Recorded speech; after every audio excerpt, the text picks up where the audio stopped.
Jadi orang-orang yang membangun rumah tangganya, ya, kehidupan dalam langkah pernikahannya sampai dia berjalan dalam ketakwaan kepada Allah, sebetulnya nggak sulit tentang dunia. Gitu.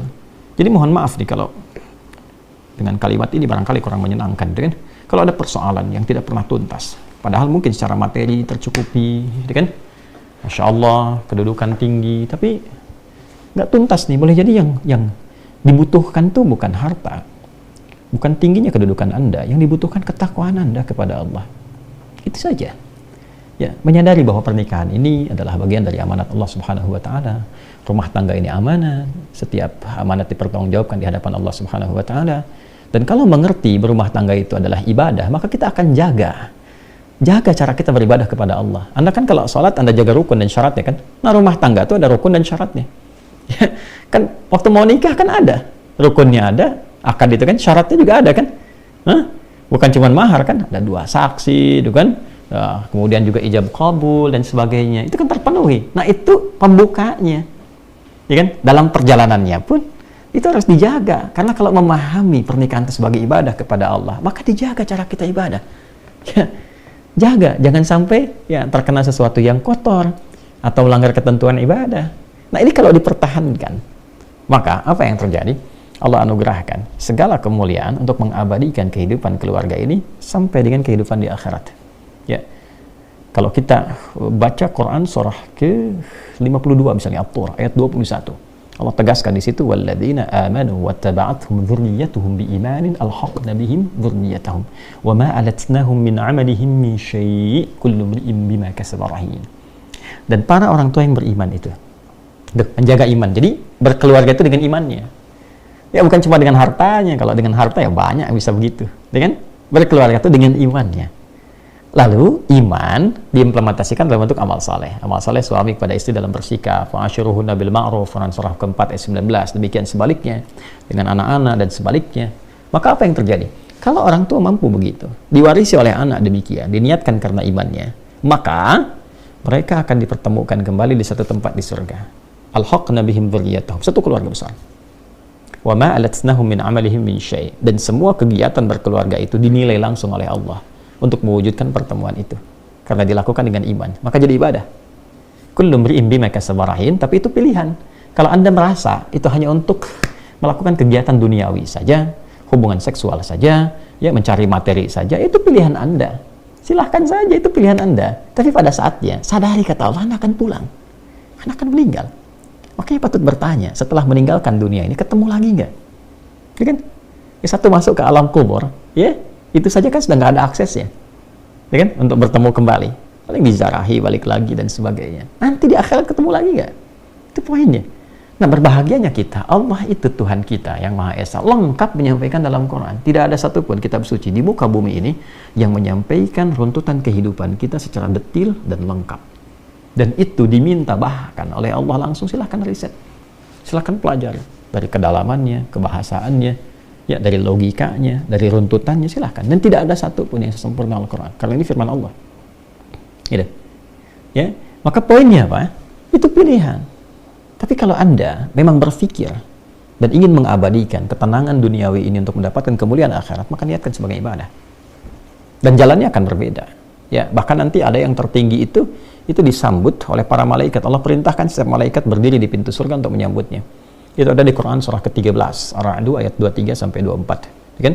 Jannatu 'adni yadkhulunaha wa man salaha min abaihim wa azwajihim wa dhurriyyatihim wal malaikatu yadkhuluna 'alaihim min kulli bab. Salamun 'alaikum bima sabartum fa ni'ma 'uqbad dar. Ada satu keluarga besar yang masuk dari surga Aden. Satu keluarga. Ya, ada suami dan istrinya, ya. Bahkan ayah ibunya. Suami istri, ayah ibu, dan keturunan ke bawahnya anak cucu. Keluarga besar masuk. Masya Allah.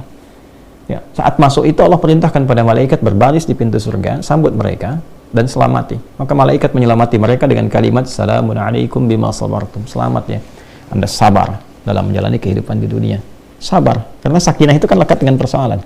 Maka Anda sabar menunaikan sholat, sabar tahajud, sabar berpuasa sunnah, sabar berdoa kepada Allah, sabar dengan qanaah atas rezeki yang Allah berikan, ya kan? Ya, sabar membina kehidupan rumah tangga. Lakukan karena Allah. Kalau cuma karena peran suami dan istri, capek rumah tangganya. Tapi kalau dilakukan untuk menaati Allah, ada keringanan nantinya.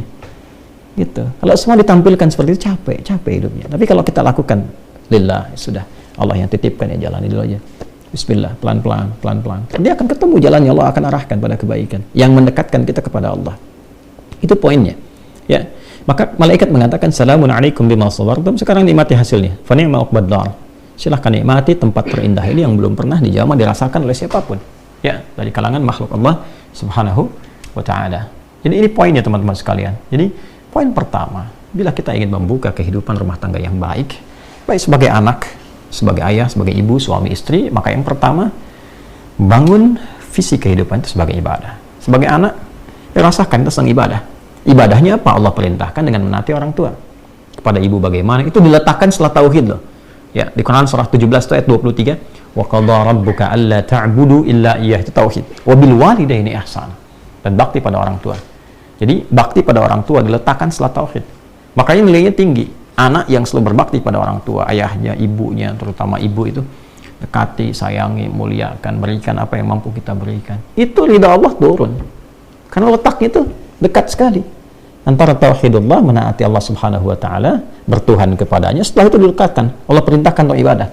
Ibadah pertamanya apa? Setelah bertuhan. Bertuhan itu membuktikannya dengan salat. Itu ada di Quran surah 20 ayat 14. Innani anallahu la ilaha illa ana fa'budni wa aqimis salata li dzikri. Sudah kita salat, menyembah, bertuhan kepada Allah, diperintahkan kita. Hal pertama yang dilakukan sebagai implementasi salat, mencegah perbuatan keji dan mungkar, dampaknya kepada khalayak luas dari makhluk Allah, orang tuamu dulu. Ya, jangan sampai baik pada orang tua orang lain, baik pada orang lain, pada orang tua sendiri ada masalah. Ya, wabil walidaini ihsana. Ya, bahkan walaupun dalam keadaan sepuh, ya terus hormati, sayangi, muliakan, itu dampaknya ke rumah tangga apa? Luar biasa.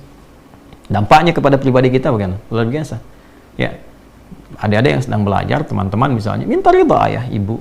Ya, saya melakukan demikian, minta ridhanya, minta doanya, dan dampaknya luas sekali, besar sekali. Ada ketenangan, kedamaian, ketentraman, keyakinan, ya. Dan masya Allah, ya, babnya kedepannya kesuksesan, kebahagiaan. Itu poinnya. Boleh jadi Allah akan cukupkan. Pokoknya kalau diarahkan ke ibadah, Allah berikan qanaah. Setiap rezeki kita syukuri. Nanti ujung-ujung di akhir puncaknya itu semua kenikmatan datang. Bahkan ada yang dari ujung kepala sampai ujung kaki, rasa-rasanya dimudahkan oleh Allah. Bahkan ada yang tidak membeli gitu, ya. Itu kemudahan-kemudahan yang Allah berikan, tapi dasarnya dibangun untuk ketakwaan. Itu pun dibangunnya ketakwaan, untuk ibadah lagi. Nah ini poinnya teman-teman sekalian. Bagian pertama yang kita pelajari dari fikih kehidupan berumah tangga untuk semua, bukan hanya untuk yang mau menikah. Ini babnya untuk semua. Dan semua kita kan berasal dari madrasah pertamanya di rumah, ya kan? Anaknya, bapaknya, ibunya, suami, istri, dan sebagainya. Maka hal pertama, niatkan kehidupan berkeluarga itu untuk menaati Allah Subhanahu wa taala dalam konteks ibadah kepadanya. Setelah itu, lihat perannya yang Allah titipkan kepada kita apa. Saya laki-laki, oke, berarti laki-laki sebagai anak pasti itu. Ya, karena lahir kan di atasnya ada ayah dan ibu. Setelah itu jadi apa? Ya, di suami misalnya kan. Nah, dari suami perannya bagaimana? Jadi ayah perannya bagaimana? Demikian yang perempuan sampai dengan ke atasnya. Dan itu lengkap tuntas babnya, sampai contohnya. Sampai contoh, Masya Allah, di Islam itu. Sampai sejarahnya. Ya, jadi pedomannya di Quran ada, penjelasannya di Sunnah ada, contoh idealnya ada. Ini kehidupan Nabi dari mulai jadi anak sampai ke atas jadi kakek, kemudian dari untuk perempuan istri-istri beliau, makanya disebutnya Ummahatul Mukminin, ibunda kita. Ngambil contoh ke atas. Setelah itu lihat sirahnya seperti apa, lengkap. Coba tunjukkan setidaknya kepada kami saat ini di mana ada ajaran yang begitu lengkap dari panduannya, ya, kemudian contohnya, tokohnya bukan fiktif, ada sejarahnya bisa dilacak. Jadi kurikulum di Islam itu sangat lengkap. Tinggal bagaimana umat muslim, ya kan, itu bisa mengimplementasikan semua tuntunan itu dalam wujud kehidupan yang nyata yang kita alami saat ini. Ya, ini nasihat juga untuk pribadi, untuk kita semua. Sama saja, saya juga demikian. Ya, para ustadz yang lain, para kiai juga sama saja. Ya, tidak akan pernah bisa melewati bab-bab ini. Ya, apa dikira misalnya bahkan seorang nabi pun tidak punya persoalan dengan istrinya, kan? Ya, bahkan kalau tarik ke atas, ya tarik ke atas lagi. Era-eranya misalnya bahkan jauh ke Nabi Nuh alaihissalam. Dan persoalan pertama ketika Nabi Adam diciptakan kan dengan pasangan, ya, di tempat latihan di surga itu kan dengan pasangan juga. Nah, itu pasti akan turun ke bawahnya. Ya, babnya banyak sekali kalau kita teruskan lagi, banyak sekali. Ada suaminya sukses, setan datang lewat suami, mental datang ke istri, hati-hati.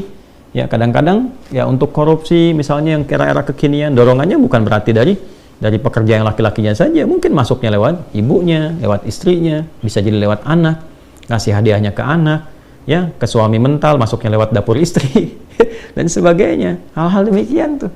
Karena itu pesannya apa? Quran surah ke-66 ayat ke-6, ya ayyuhalladzina amanu, hei, semua anggota keluarga, qu anfusakum wa ahlikum nara, jaga dirimu dan jaga keluargamu dari ancaman neraka. Jangan sampai di dunia merasakan seakan nikmat, di akhirat terancam. Kan dunia sementara. Ya, kan sudah paham betul itu, kita itu meninggal. Sadarilah. Ini kan malam nih waktu Indonesia ya, bagian barat. Coba sebelum tidur renungkan. Kan mau meninggal. Terus setelah itu mau apa? Lalu tarik balik. Apa yang selama ini dilakukan? Yang dikumpul-kumpul itu buat apa sih? Ya kan? Buat apa? Semua capaian yang mau diharapkan itu.